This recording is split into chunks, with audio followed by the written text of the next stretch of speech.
Emotional intelligence. We have heard about emotional intelligence for many years, but you're definitely seeing this resurgence of just how critically important it is for leaders and executives. You see these stats here. If you're a high performer, it's likely that emotional intelligence has helped you get there. So we share the why of the importance. And then this program is structured around these 4 quadrants. First, we're going to tackle self-awareness. Then how do you go from self-awareness to actually managing self? Then we'll look at social awareness all the way to relationship management. The first section with self-awareness, we are going to have leaders take some time to brainstorm, what are your 2 to 3 strengths and what is your superpower? We'll use the DISC model. This will be reinforced learning from our Managing to Lead series, just to continue that learning.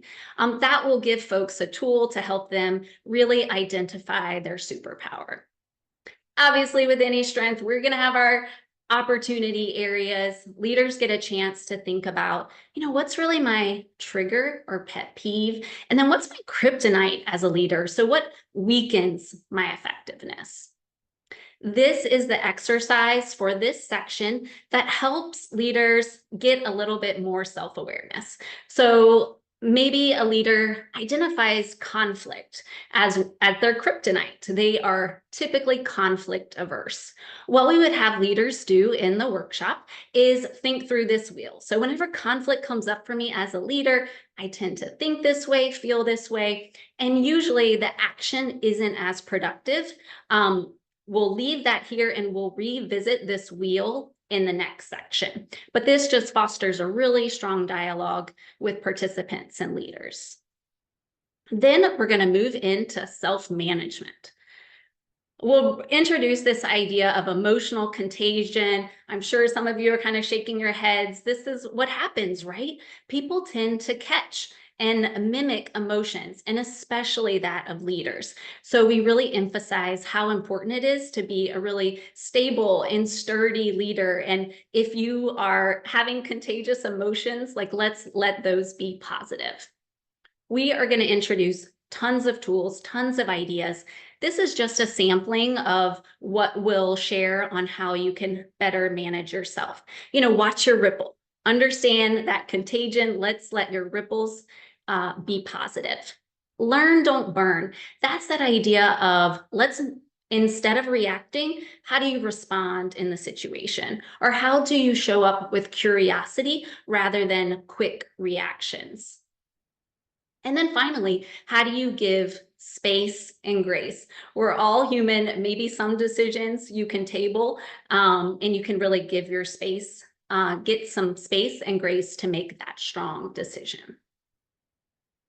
At the end of this section, we will revisit the wheel, and now we'll ask leaders to say, what's that new action you would like to see? If you're typically adverse to conflict, what are some new things you would like to see? Maybe setting up more routine one-on-ones, being really direct and sincere in some of your communication. And again, this will be a great opportunity for leaders to collaborate and learn together. All right, so now we'll then move on to the social competence. And the first one is about social awareness. And I'm sure this may resonate with you, but you often hear, really, why don't you step into someone else's shoes? But we find that sometimes that can be hard to do, right? You're not that person. It can be difficult to shift those perspectives. So the mantra that we'll share here is step into their movie. And here's Titanic, a great scene. And what we do often during a movie is we suspend our disbelief. We suspend our judgment. And we're watching this and we're not like, oh, that would never happen. They would never be on the front of the boat like that. No, we suspend that disbelief and we immerse ourselves in it. So as a leader, can you do that? Can you suspend judgment and disbelief a little bit to step in to the movie of your employee and have that greater social awareness? We have a really neat exercise for this one. We'll share these continuums and we'll have leaders first plot themselves. So let's look at direct versus indirect. So as a leader, I might say, yes, I'm really close to direct, and I'm going to pick 1 to 2 of my team members, and one's fairly direct and one's like way on this indirect side. What this is going to do is just help bring that awareness for leaders of what some potential challenges can be, and honestly just give them some intentional time to think about some of the values of folks on their team. So this is a really critical social awareness exercise. And as you can imagine, I am going through this very quickly, so it's really just a sampling of some of the content and the exercises that we're covering.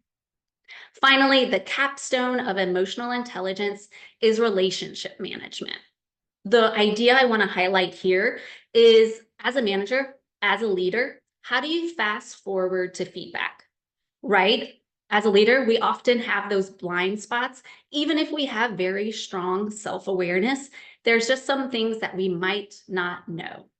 Well, here are some of my favorite questions. These are all questions that we've used at JV Training Solutions, and sometimes it really requires these fun, very direct questions to get at the heart of what you need to know as a leader.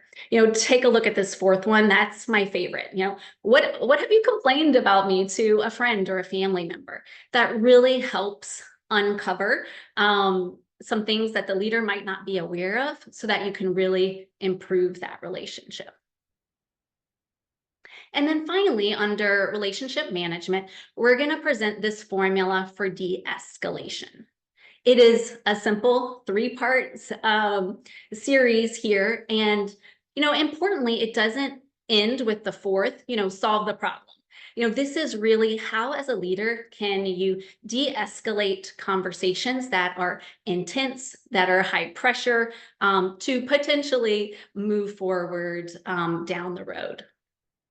What we're going to do here is have a really interactive exercise. We're going to call it the EQ mastermind. And we'll have a leader volunteer, and then the trainer will deliver this quote. And the leader has to react in the moment. So they have to absorb and respond to the employee. So in this example, the employee would be telling the leader in the moment just how burnt out they are and how overloaded they are. This is a very common one that we receive. And as you can imagine, sometimes leaders, the knee-jerk reaction might be, I'm really overloaded, or I am also burnt out. But how in the moment can they absorb, suspend disbelief, basically put all of the things that they've learned in the workshop into practice to build a strong relationship with their employee through the feedback that they're giving. This is a great opportunity to customize these situations for your organization. So there you have it. Here is a summary of all the 4 parts that we're going through in emotional intelligence.